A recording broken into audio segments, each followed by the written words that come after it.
This is your Stronger Coach, Ryan Mathias from MathiasMethod.com, and today we're going over the essentials of hydration. What do you need to know about hydration? The first thing you need to know is that hydration is the essence of life. Hydration is one of the most important factors in your health, diet, and performance. Now, the reason that hydration is so important for athletes, we'll say, or people trying to get stronger, or just your general health, is because even a slight bit of dehydration, just a 3% dehydration based on your body weight, just a 3% dehydration can decrease your VO2 max by 5%. VO2 max is how much oxygen your body can utilize at one time, and 5%, that's a lot. It's a lot of decrease in oxygen utilization. That same 3% dehydration, it can decrease your high intensity exercise by 45%. That's a major loss. That's a major loss in performance. If you do something like sprints or something very highly intense, even powerlifting where we're doing heavy weights, it doesn't affect lifting strength as much. But something like sprinting or jumping, your performance is greatly decreased just by that 3% loss in dehydration. Now, if we go up to 5%, you lose 30% of your work capacity.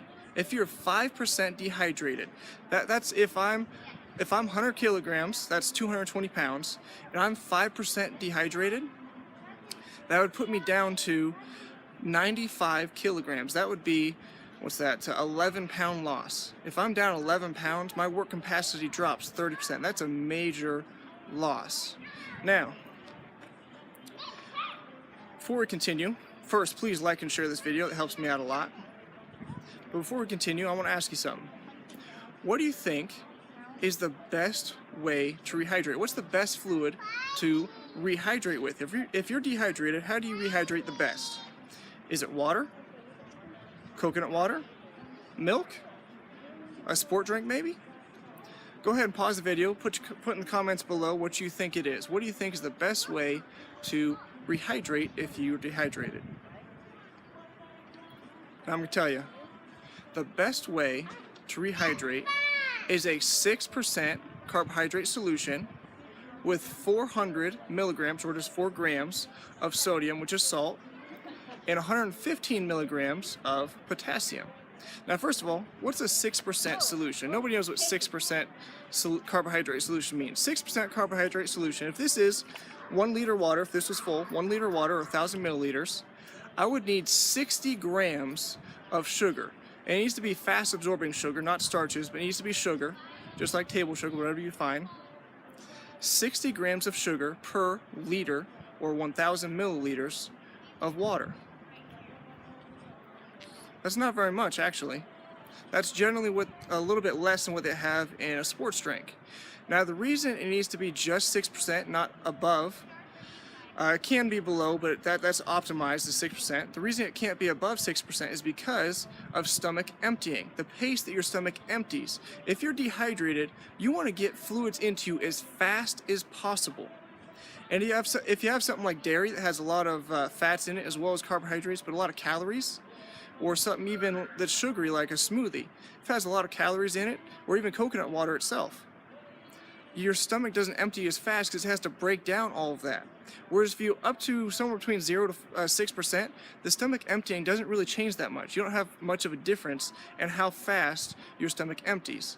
So going up to 6% is optimizing your ability to empty your stomach quickly to be able to get that fluid into you as fast as possible and give you some carbohydrates, which in the body, carbohydrates are known as glucose.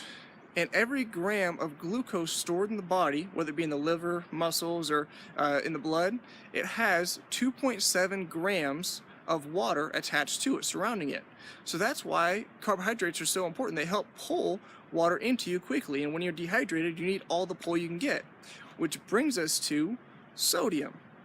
Sodium and potassium regulate water in and out of your cells, regulate how much water you have in your body, as well as many other functions that they do. But that's one of the major functions, is sodium regulates your water, and it helps pull water in or out of your body. Now, we have 400 milligrams, which makes it pretty salty, almost like seawater. Seawater is, I'd say, 5-6 grams per whatever we said liter. If you have like salt water in your mouth, that's what sport drinks would usually taste like. If they have a lot of salt in it, it tastes just like seawater if they didn't have all that sugarness to it, all that carbohydrates. So it's important to have that much sodium though to really pull in all that water, plus replace all that sodium that you lost. Because when you sweat, you lose a lot of sodium. That's always present in sweat is sodium, and you use plenty of it. All the other electrolytes, they aren't lost nearly as much. They are important, but this is for rehydration. You want to rehydrate, and sodium is one of the most important ones to replenish.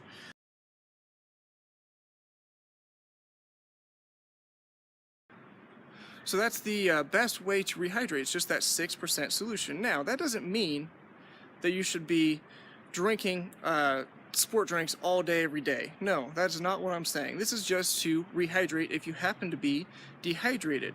Things that can get you dehydrated are exercise lasting longer than 60 minutes or lasting longer than 1 hour. If you're training and you're sweating, even if you sweat pretty vigorously, less than an hour, you don't really lose that many electrolytes or that much fluid. There's only so much you can lose within an hour. Of course, you need to be hydrated, drink your water, but you don't need to go out and have a huge sport drink or something like that. You just need to replenish mostly your fluids, then eat food, and you'll get your sodium and carbohydrates. But if you are working out or training longer than 1 hour, or maybe you're out, it's hot sunny day, or maybe you're working out or working out in the sun or something like that, then you need to have something to replace all that you lost, as long as you're doing that for longer than 1 hour. Anything exceeding 1 hour is a good cutoff for when you need to start replenishing your electrolytes and the carbohydrates that you lose. Otherwise, it's just doing daily activity and general fitness kind of things. So, like for us that are powerlifters, we generally have workouts that last longer than 1, 2, 3, even 4 hours sometimes. So when we have those really long workouts, we're sweating quite a bit. Even though we get plenty of breaks, we're still sweating quite a bit.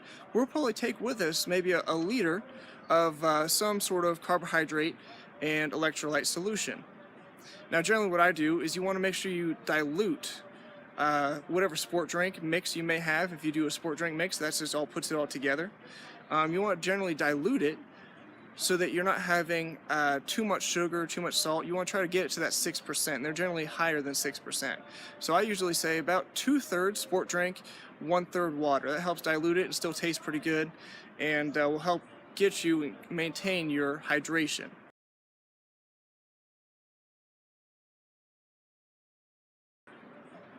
Some good practices that you want to do, these are some good practices you want to do for staying hydrated regularly, is first of all, carry water with you. Wherever you go, carry water. I have 2 of these. I generally drink 4 liters a day, just on average. And then if I train, I generally drink 1 more, maybe even 2 more sometimes if it's a nice hot day, kind of like today is. So I generally have, that's about 1 gallon of water, but not everyone needs 1 gallon of water or that much. What I recommend for water intake, just water, this doesn't include anything else, just water intake, is 0.7 ounces times your body weight in pounds.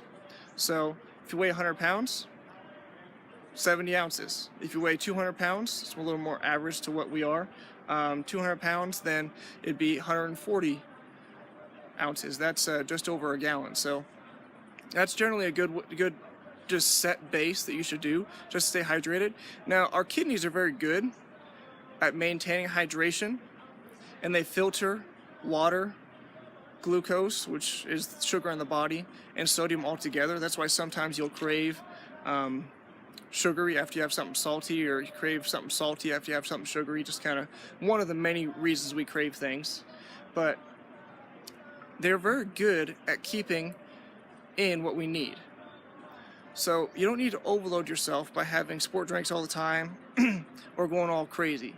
Just do some good practices, carry water with you, drink water daily, make sure you track how much water you have, and make sure that you're having water to keep those kidneys clean, because they need a way to push out all the waste that they clean out. So you have a little bit extra water. That's pretty good. That's why we say 0.7. I know 0.7 is a lot when you math it all out, but that just helps keep your blood clean, because when your blood's clean, then you're healthier. It's a lot better for you. So those are some good practices.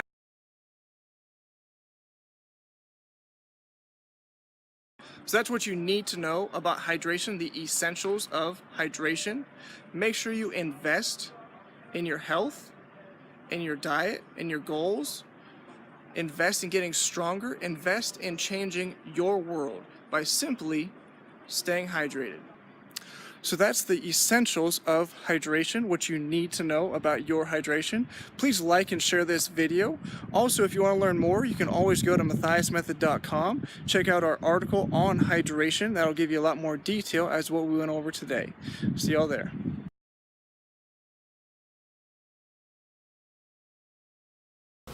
Thanks for watching the last video, guys. Make sure you please give us a like and a share. Also follow us on Twitter and Instagram at Matthias Method. Also go over to Facebook, give us a like over there, and check out the new Stronger store on MatthiasMethod.com, where you can find all the information you need to grow stronger today. Talk to you next time.